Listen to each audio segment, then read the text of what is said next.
It was a scorching afternoon in downtown Los Angeles. On the side of a busy street, a pregnant street vendor named Hannah was arranging her cart of fried banana rolls and noodles. She was drenched in sweat, clearly exhausted, but her determination never wavered. Can you imagine the strength it takes to keep going under that blazing sun, carrying a child? Stay tuned with Dark Voices to find out how this ordinary day turned extraordinary. Suddenly, the screech of tires broke the air, followed by a chorus of screams. A man had been hit. Hannah looked up. A man was sprawled on the asphalt in the middle of the road, bleeding, unconscious. Nobody moved. No one helped. People just stood there watching. Why did everyone freeze while Hannah ran to save a stranger? Keep watching Dark Voices for the shocking twist. Hey, somebody help! Without hesitation, despite her condition, Hannah rushed toward the injured man. She took off her apron and pressed it against his bleeding head. "Sir, don't close your eyes," she pleaded, her voice trembling. "Hold on. I'm going to take you to the hospital." Minutes later, Hannah was in the emergency room.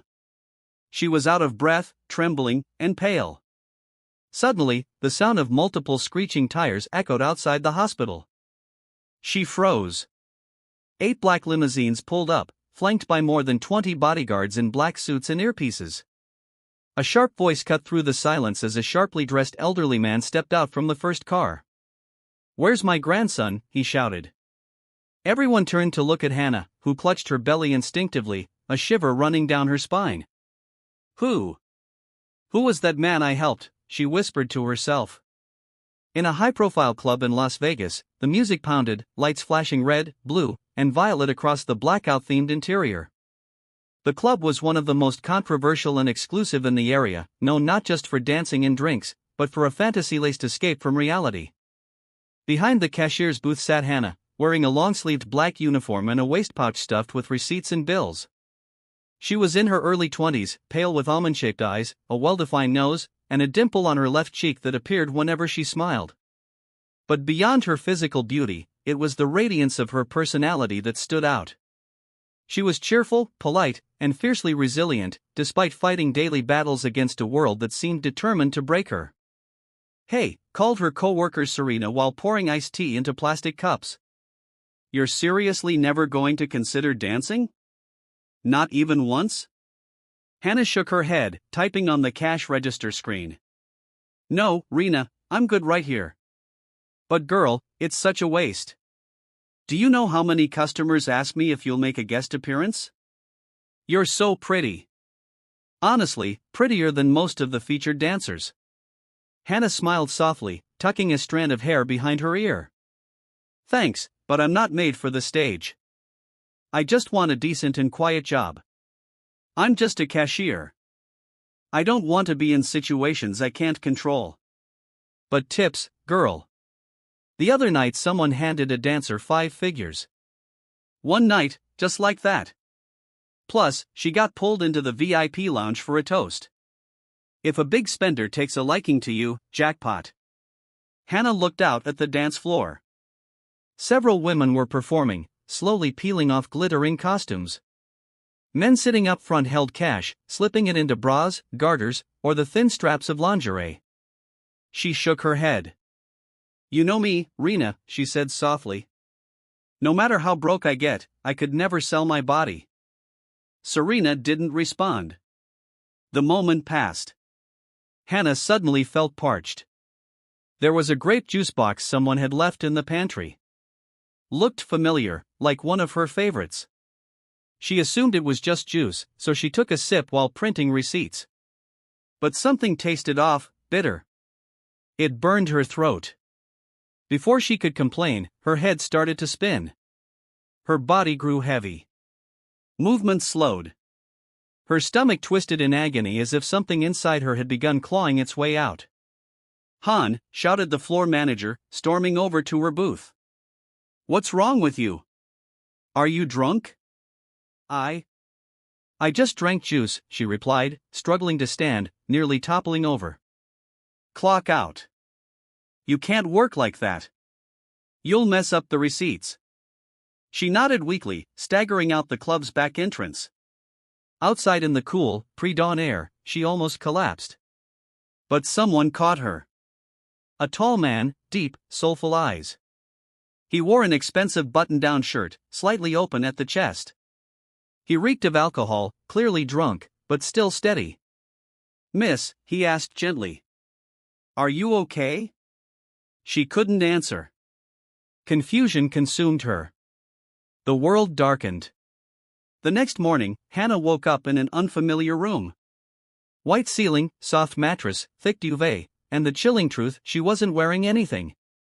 Her hands instinctively clutched the blanket to her chest. Panic, disbelief. Her throat was dry. She couldn't cry.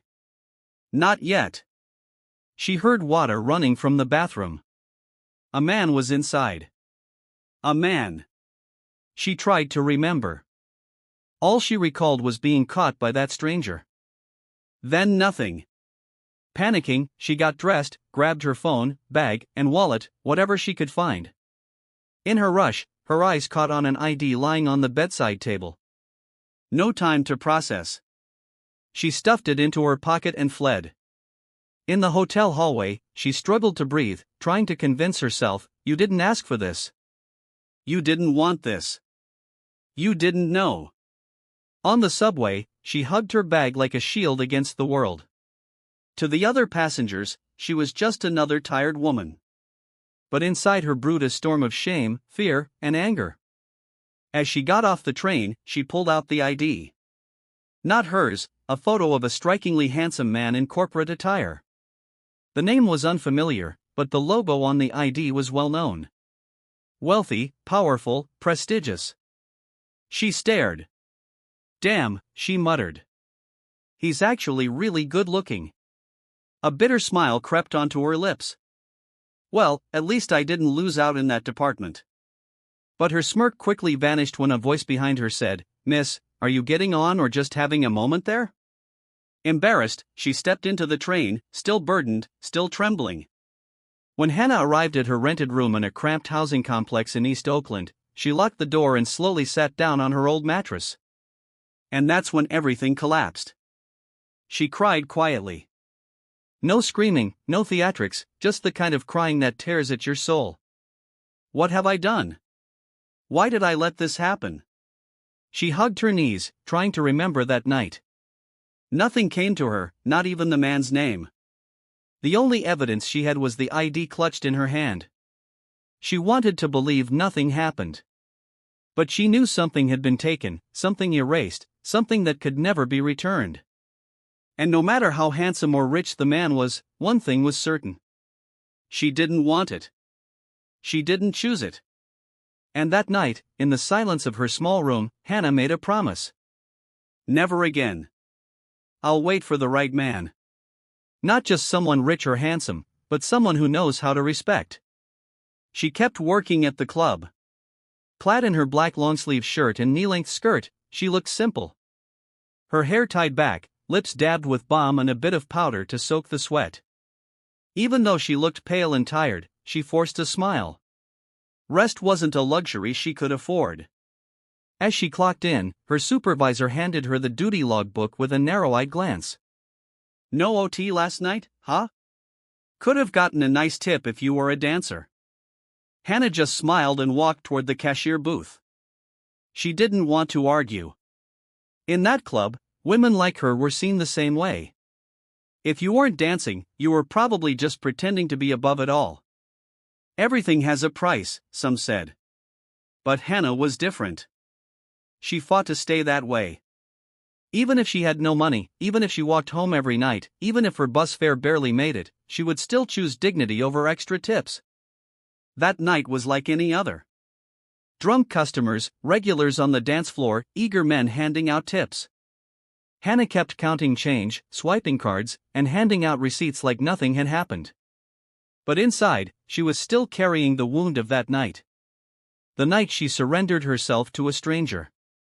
The next night, around 2 a.m., she was nearly clocking out, eating instant noodles near the booth when an older man approached. Big belly, rings on every finger, obviously drunk. "Miss, cash out, please," he said, his eyes not on her face, but on her blouse's neckline. Hannah was used to this kind of customer. She completed the transaction, but the man didn't move. "You're even prettier up close," he slurred, his breath reeking of liquor. He reached for her hand. "Sir, your transaction is complete." "Next customer, please," she said calmly, trying to step back. But the man didn't move. Instead, he leaned in closer. "Maybe you can join me later.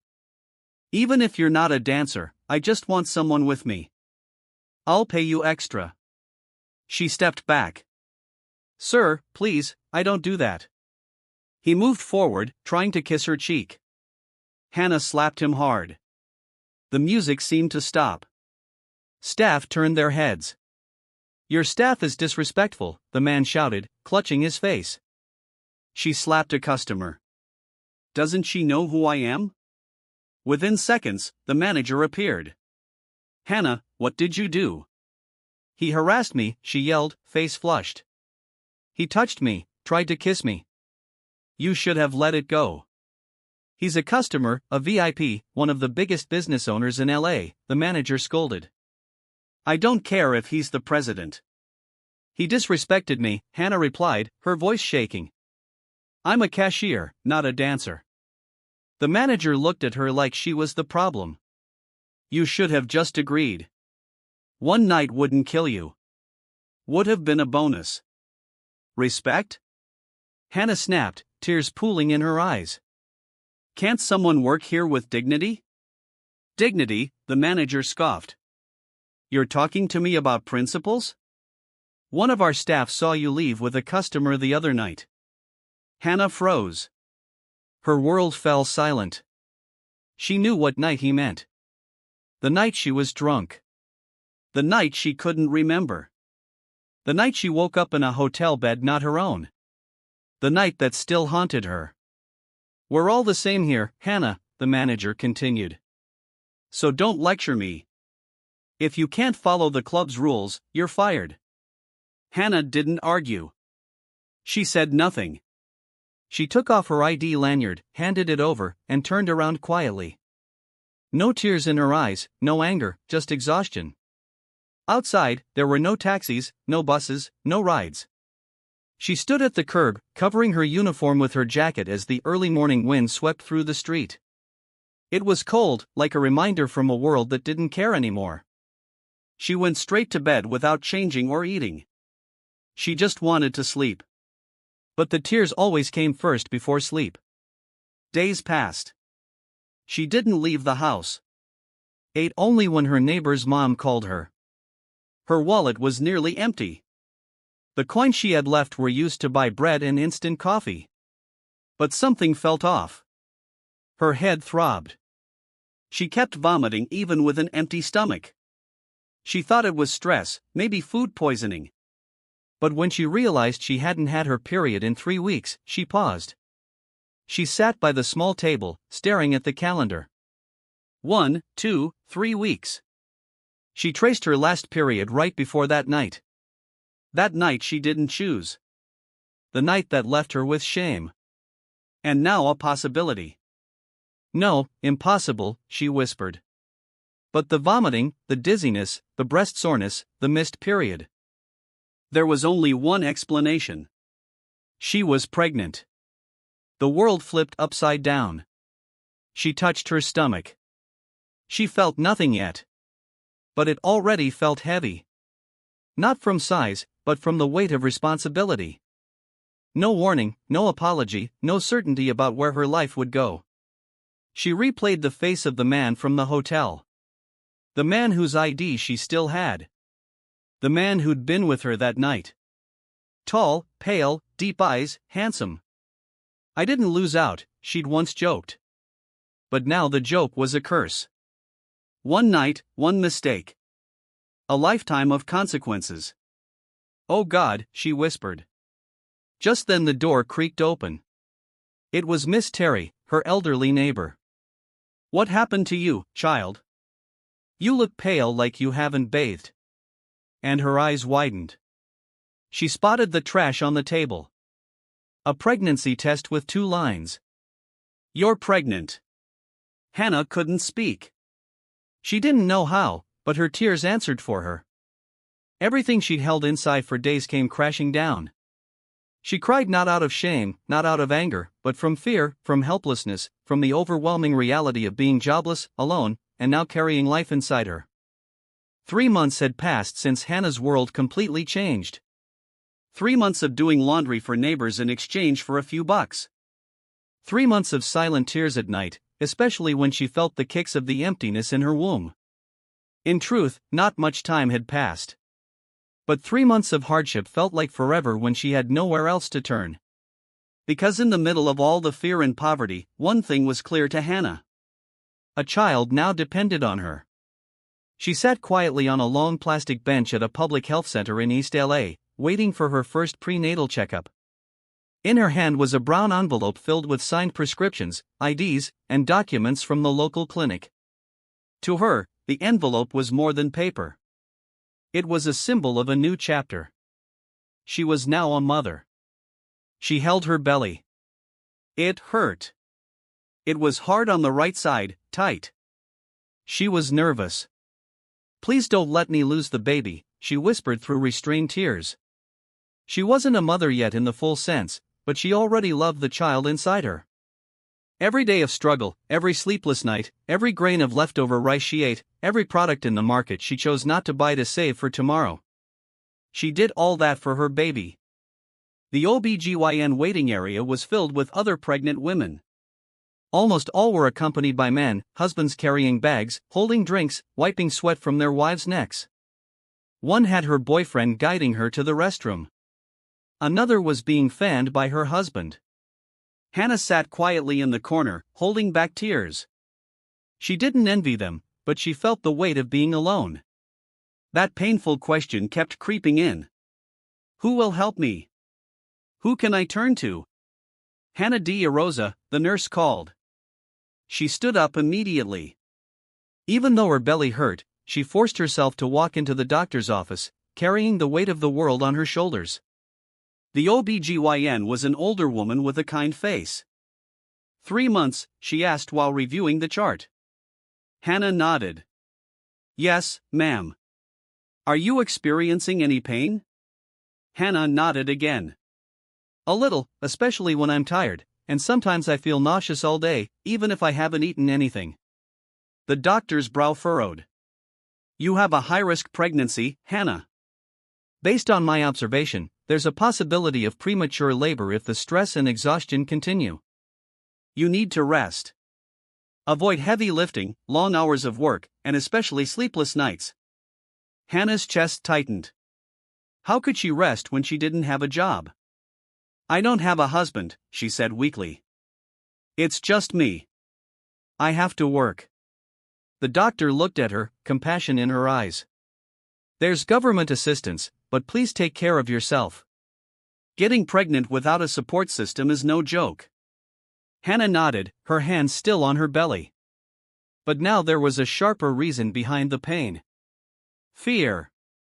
When she returned to her small unit in the scorching housing complex, the smell of burning plastic from the street and the sweat of playing children filled the air. Hannah, how was your checkup? Asked Miss Terry from her front porch, soaking chicken in a basin. They said it's sensitive. I can't get tired. Oh dear, Miss Terry shook her head. So, what's your plan now, Miss Terry? Do you know any job I could do in my condition? Something light. Anything really. I don't want to rely on handouts. Miss Terry stopped. Child, in your condition, you can't just get any job.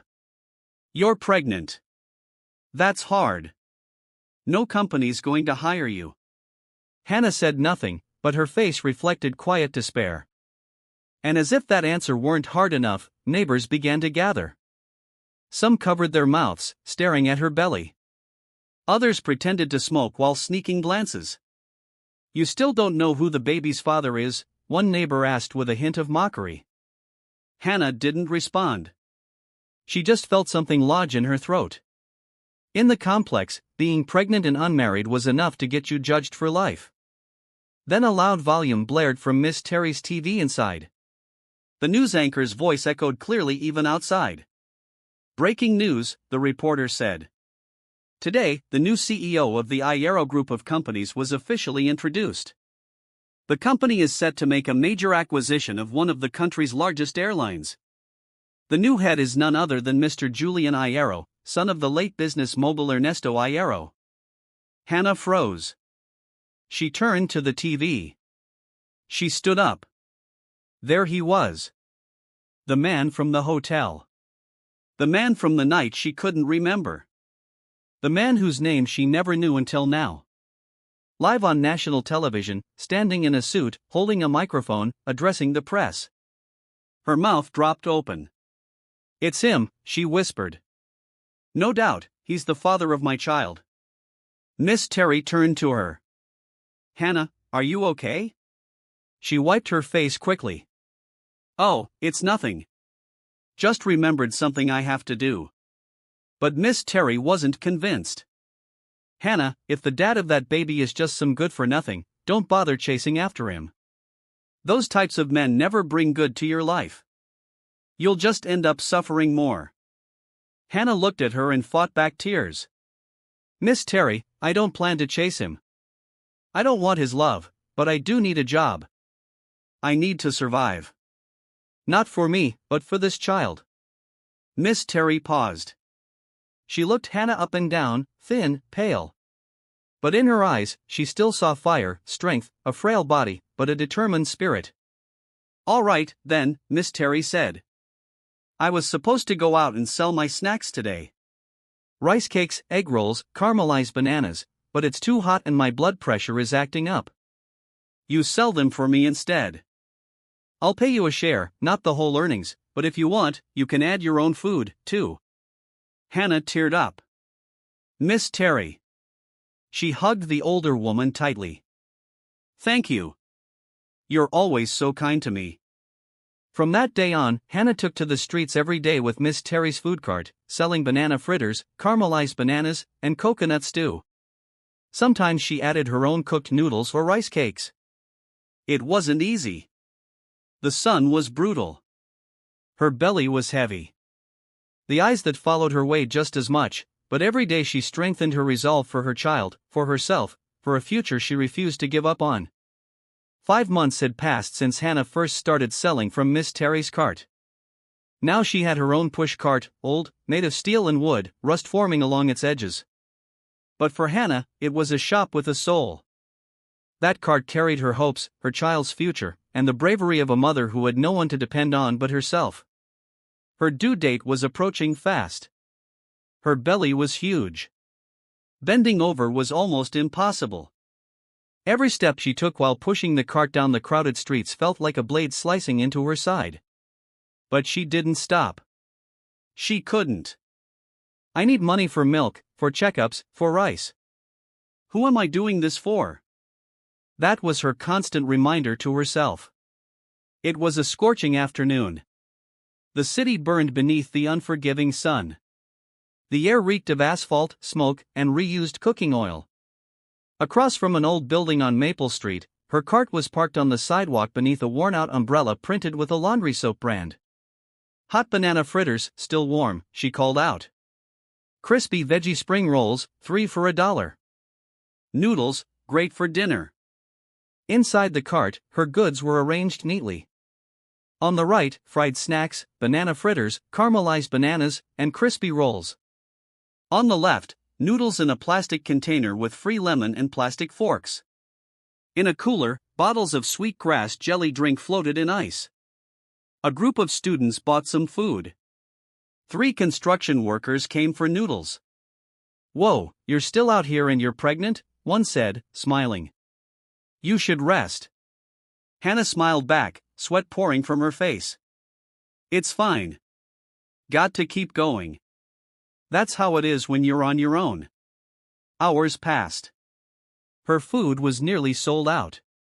She stood there, fanning herself with a piece of cardboard, trying to ease the burn in her back. "Just a little more, baby," she whispered while caressing her belly. "We'll make up for this tomorrow." Suddenly, a screech pierced the street. A sharp metallic wail of tires. Then a loud crash. It was as if the air exploded. Everyone turned. A man in black had been thrown into the road. He hit a post and collapsed. His forehead bled. A luxury bag rolled from his hands. People rushed forward. Someone got hit, one shouted. A motorcycle ran into him. He's bleeding. Hannah froze. Everything slowed. Even the steam from her cart felt like a cloud of shock. Everyone was standing, watching. But she didn't hesitate. Even while pregnant, even trembling, she forced herself to walk to the center of the street. She didn't care that everyone was staring. Each step hurt. Her legs felt like jelly, but she didn't stop. She knelt beside him, looked down at his face. "Sir," she called softly. He was bleeding from his temple. Pale, sharp nose, fair skin, wearing an expensive watch. But in that moment, he was just a man, a human being in pain. She took off her apron and pressed it to his head to stop the bleeding. "Don't close your eyes," she whispered. "I don't know who you are, but I won't leave you." "Someone call an ambulance," she screamed. "Please." No one answered. A tricycle passed by. She waved it down. "Sir, it's an emergency. Please take us to the hospital." "I don't know him, but he needs help." The driver nodded. "Hop in." Hannah nearly carried the man into the sidecar. He was heavy, but somehow through adrenaline or compassion, she managed to lift him in. She climbed in, drenched in sweat, cramping in pain, but never letting go. At the ER of the public hospital, nurses rushed over. "Code red, road accident victim," one said. "I don't have his ID," Hannah explained. "I don't know anything about him. I'm not even sure he's from our area," she added. "I don't have any money, but please help him. I don't know him, but I couldn't just let him die." The staff exchanged looks, surprised. A pregnant vendor soaked in blood, shaking, but unwavering. A nurse helped her sit. The man was wheeled inside. Hannah slumped in the waiting area, gasping. Her hand gripped her belly, still feeling the baby's kicks. "You're strong, dear," an elderly woman beside her whispered. "Not everyone would do what you just did." Hannah smiled faintly, though she couldn't find words. Minutes passed. The ER was silent. She couldn't stop replaying the accident in her mind. The blood, the man's face. It seemed familiar, yet not. No connection to my life, she told herself. She looked at her blood-stained palm. Then a commotion erupted outside. Security guards came rushing in. Nurses ran to the entrance. "What's going on?" an intern asked. Outside, 8 black limousines lined up in front of the ER. One after another, shiny, massive, and tinted. Doors opened. 20 bodyguards in black suits emerged, all with earpieces. Their eyes scanned the area like hawks guarding royalty. Patients buzzed with questions. Is it a celebrity, a politician, the prime minister? Hannah stood frozen, hand on her belly. Slowly, she got to her feet. What is this, a movie? A nurse beside her whispered, Who did you bring in? Hannah's voice trembled. I don't know. He had no wallet, no ID. He just collapsed in front of my cart. From the lead limousine, an older man stepped out. He wore a sharp suit, carried a cane despite the heat, and had an icy stare. With one glance, you'd know he wasn't ordinary. He looked around, and then his voice shattered the silence. Where is my grandson? He roared. The air turned cold. Hannah turned to the ER, to the man she had brought in, to the blood still on her hand. And in that moment, she knew her day was far from over. Hannah remained seated quietly at the edge of the emergency room. She barely moved, staring at the wall for almost 30 minutes, trying to calm her heart and thoughts. She kept replaying the events, the accident, the bleeding man, the 8 limousines, the 20 bodyguards, and most of all, the older man who had arrived like a king and shouted, Where is my grandson?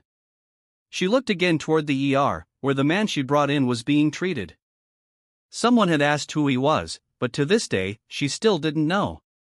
All she knew was that he was hurt, and she was the only one who moved when everyone else just watched. Hannah stood up, supporting her belly with one hand. She gently adjusted her duster, soaked in sweat, throat dry, and body trembling. "I'll just go home," she thought. "I need to rest. I've done all I can." She began walking down the hospital hallway, but before she could exit, a nurse called after her. Miss, hold on." She turned around but kept walking. "Yes, I'm the one who brought him in, but I'm leaving now. He's okay, right?" "Just a moment," the nurse said, catching up. "We need to check you, too."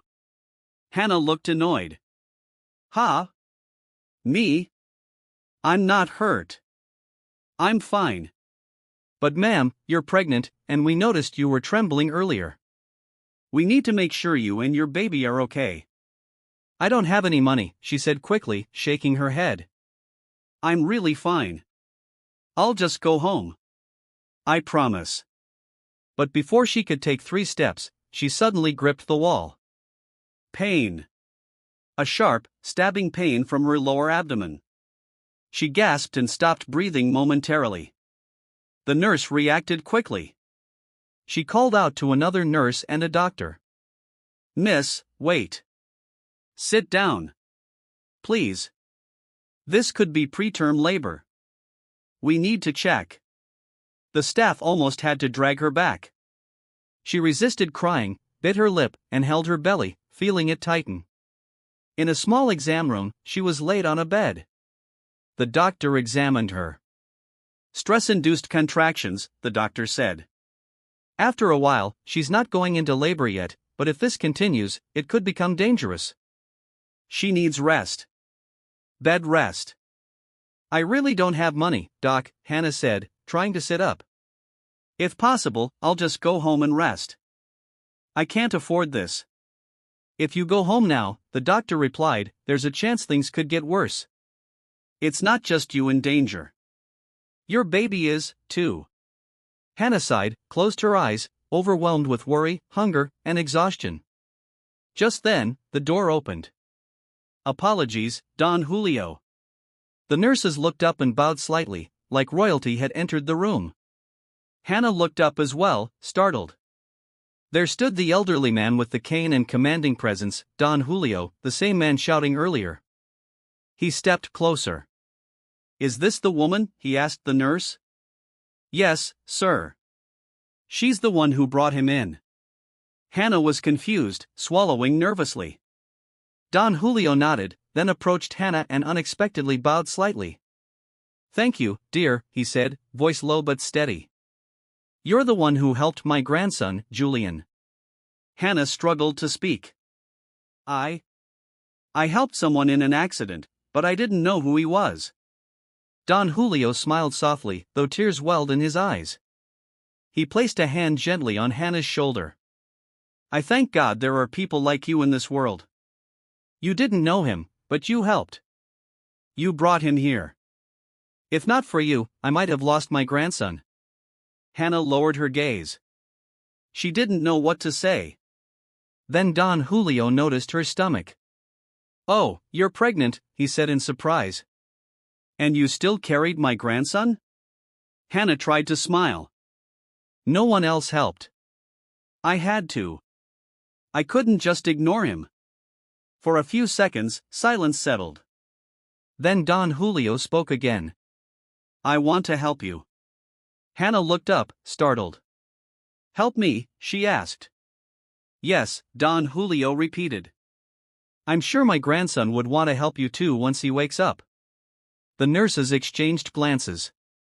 Hannah looked overwhelmed. She wasn't used to this kind of kindness, especially not from someone who looked like they belonged to another world. But Don Julio, sir," she stammered. "I have nothing to pay you. I can't afford anything." He shook his head. "I'm not asking for payment. Not everything in life needs to come with a price." Hannah went silent. Then she gathered the courage to speak. If ever you want to repay me for what I did, you don't have to. What matters is your grandson is alive." Don Julio nodded slowly, a soft smile on his face. If you'd like, once you give birth and recover, you could come work for us as a helper. I don't mean this as a debt to repay, but as an opportunity. The nurses were visibly surprised. Hannah looked down at her hands, rough, still faintly stained with oil, tired. As a helper in your home? She asked, barely believing it. He nodded and pulled out his phone from his coat pocket. Rosa, he said over the line. Prepare a room in the main house. Send a nurse and make sure we have everything needed for a pregnant woman as soon as possible. He turned back to Hannah. When you're ready, I want you to stay at the mansion until you give birth, until you're strong. And if you agree, I'd like my grandson to have someone with him in the house while he's in a coma. Maybe when he wakes up, you'll be the first face he sees. Tears streamed down Hannah's face, not from fear, but from the mix of confusion, nervousness, and unexpected kindness. Why me? She asked quietly. You don't even know me. Don Julio stepped closer, smiling gently. I can see you have a good heart. You don't need connections or wealth. Sometimes a single act of compassion is enough to convince me that this isn't all just coincidence. He left Hannah with the nurse and one of the household's caretakers. As he walked away, Hannah finally took a deep breath. She reached into her bag and pulled out her worn coin purse. Inside were a few crumpled dollars and a receipt for cooking oil. She didn't know what came next. She didn't know what awaited her at the Iero estate. But one thing was clear. Her life's direction had just changed. 2 days after the strange event at the hospital, Hannah decided to accept Don Julio's invitation. Not out of ambition, but necessity. The baby in her womb was safe, according to the doctor. But she needed bed rest. No sales, no cart, no income.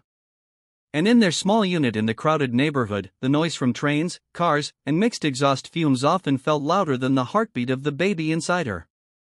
Now here she stood in front of a wide black gate, facing a mansion so grand it looked like something out of an old movie. She'd thought places like this only existed in stories. But this was real. The marble driveway was bigger than their entire neighborhood hall. The gardens looked like wedding bouquets. The 3-story ivory mansion shimmered with golden trims at every window. It didn't feel real. A man in a black suit with an earpiece opened the gate. He looked like a bodyguard from the movies. Good morning, ma'am Hannah. Don Julio is expecting you, he said with a nod. Let me help you with your things. Oh, it's just this, Hannah replied shyly, handing over her old backpack with a torn zipper and a plastic bag of snacks Miss Terry had packed. Inside, a warm wooden scent mixed with that of luxury candles. The ceiling had a chandelier that looked like clouds made of crystal. Each step echoed on the floor, a sign of how vast the space was. My God, she whispered. It's like a cathedral. At the far end of the grand living room sat Don Julio, reading a newspaper on a throne-like chair. Ah, Hannah, he greeted. How was the trip, my dear? I sent Rayon to pick you up, didn't I? Yes, sir, she replied nervously, adjusting the hem of her dress. I'm actually a little embarrassed. You've been so kind. Don Julio smiled gently and gestured to the couch across from him. Please sit. I won't let you stand too long. You're pregnant. Don't worry. You're safe here. And so it began. Days passed, and slowly Hannah adjusted to her new life. No more waking at 3 a.m. to buy ingredients. No dust, no sunburn. Each day, the maids gave her milk and fruit and let her rest in her own air-conditioned room with a soft bed. But she couldn't just laze around. So every afternoon, she sat on the second-floor veranda, mending her old blouses or folding clean laundry. A sewing kit and a plastic basin of newly dried clothes sat beside her. Hannah, what are you doing? Don Julio asked once while passing by the veranda. She was startled and quickly hid her thread. Oh, sorry. I can't stay still, so I'm mending my clothes. Don Julio shook his head with a gentle smile. You have nothing to be ashamed of here. I want you to keep your rhythm. Despite his age and power, Don Julio was not just generous. He was respectful. Whenever he had coffee, he would invite Hannah to sit with him. They didn't talk much, but on some days, he would ask about her life at the market, her cart, and the simplest things. It was as if he was truly interested in Hannah's world, in her simple life. "Hannah," he said once while they snacked together, "do you know that even I don't recognize half the people in my own house? But you bring light. When you're around, silence becomes sound. I'm sure you and my grandson will get along." She didn't answer. She didn't know what to say, but she smiled the rest of the afternoon. A week passed, and she still hadn't seen the man she had saved. According to the house staff, he had already been discharged from the hospital but was on strict bed rest by doctor's orders. No visitors were allowed into his room except the nurse and Don Julio. "He must be someone really important," Hannah said one day to the kitchen maid. "That's true," the maid replied. "Sir Julian, he's the sole heir to everything here. He's already the CEO ever since his father passed. Very quiet, but smart, brave, and incredibly handsome. I saw him once when he visited. Oh my, like a movie star." "Oh," Hannah replied flatly, trying to hide her expression. The truth was, her curiosity was growing. Who really was this man she had found bleeding in the street?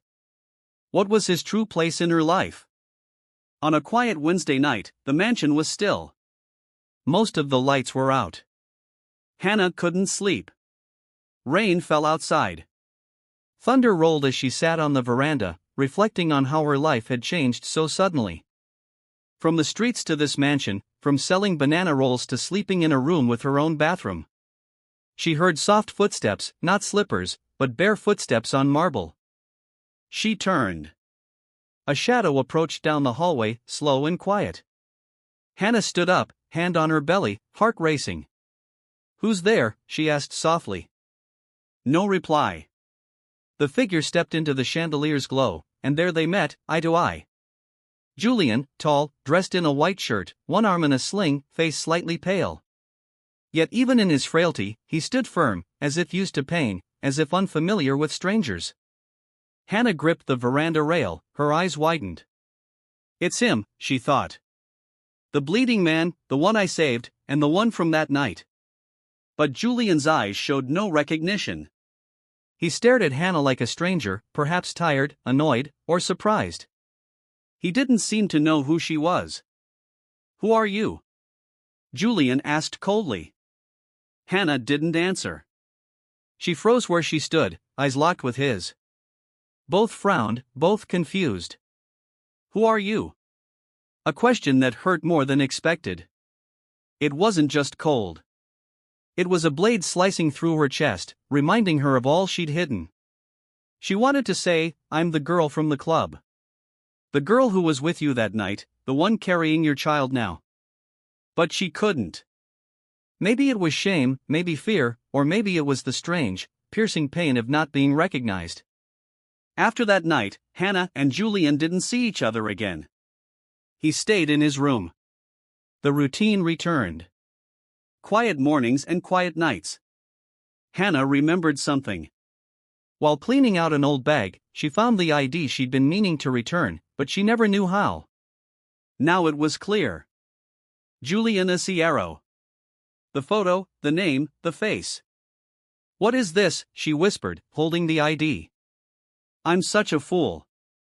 How did I not realize it was him? How did I not guess I had entered his family's home?" She touched her belly. She felt the baby stir. There was no one else in the room. Just her and the truth.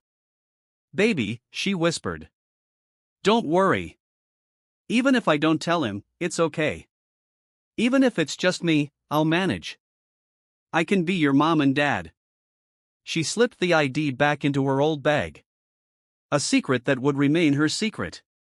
Weeks passed, and the days became a routine again. Waking up, folding laundry, sewing old clothes.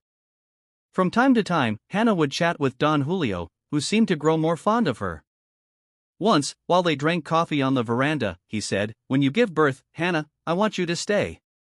You're not just a guest anymore. You're part of this household." Hannah smiled. "Thank you, Don Julio. But behind that smile hid sorrow, secrets, and memories. Every night before sleep, Hannah's mind returned to that night. The loud, crowded club, the flashing lights, the scent of alcohol. Julian, dressed in black with sharp eyes. In the morning, she woke up in a hotel bed, covered only by a blanket.